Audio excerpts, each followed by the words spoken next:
नीट परीक्षा पुन्हा एकदा वादाच्या भोवऱ्यात सापडली आहे। 3 मेला झालेला पेपर फुटल्यामुळे ही परीक्षा रद्द करण्याचा निर्णय घेण्यात आलाय। आता ही परीक्षा पुन्हा घेण्यात येणार असून त्याच्या तारखा नंतर जाहीर केल्या जाणार आहेत। दरम्यान या पेपर फुटी प्रकरणात नाशिक कनेक्शन समोर आल्यानं सगळीकडे खळबळ उडाली आहे। मिळालेल्या माहितीनुसार जयपूरमधून पेपर लीक झाल्यानंतर तो नाशिकमध्ये आणण्यात आला। नाशिकमध्ये या पेपरची पहिली प्रिंट काढण्यात आली। त्यानंतर हा पेपर हरियाणामध्ये पाठवण्यात आला। तिथं त्याचे 10 वेगवेगळे सेट्स तयार करण्यात आले आणि ते देशातील इतर राज्यांमध्ये वितरित करण्यात आले। या साखळीत नाशिक हे महत्त्वाचं केंद्र असल्याचं उघड झालं। दरम्यान या प्रकरणात आता 30 वर्षीय शुभम खैरनार या संशयित आरोपीला ताब्यात घेण्यात आलंय। राजस्थान पोलिसांनी हा आरोपी नाशिकमध्ये असल्याची माहिती पोलिसांना दिली।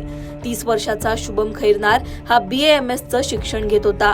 शुभम खैरनार याने नीटचा पेपर 10 लाख रुपयाला विकत घेतला आणि पुढे त्याने 15 लाख रुपयाला विकल्याची देखील माहिती आता समोर आली आहे। ओळख लपवण्यासाठी त्यानं केस सुद्धा कापले, पोशाख बदलला अशी माहिती देखील मिळतीये।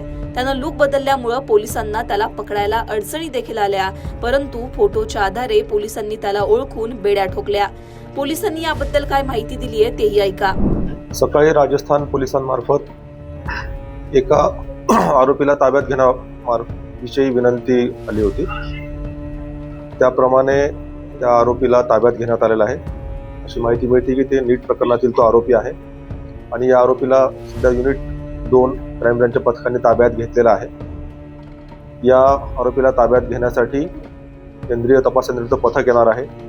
तो पथक आल्यानंतर त्या आरोपीला त्यांच्या ताब्यात देण्यात येईल। सध्या या प्रकरणात एवढीच माहिती आहे की राजस्थान पोलिसांच्या विनंतीवरून या आरोपीला ताब्यात घेण्यात आलेला आहे आणि जेव्हा त्यांचं पथक येईल त्यानंतर या आरोपीला त्यांच्या ताब्यात देण्यात येणार आहे।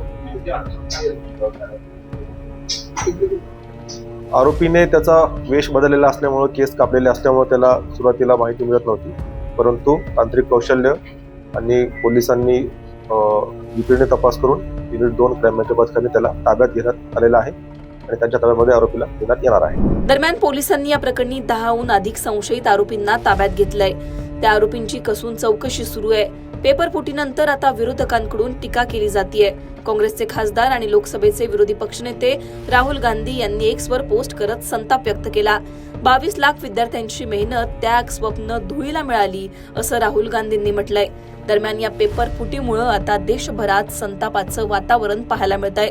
तुम्हाला या सगळ्या प्रकरणावर काय वाटतं याबद्दलची तुमची मतं कमेंटमध्ये सांगा। लोकमतला सबस्क्राईब केलं नसेल तर सबस्क्राईब करायला विसरू नका।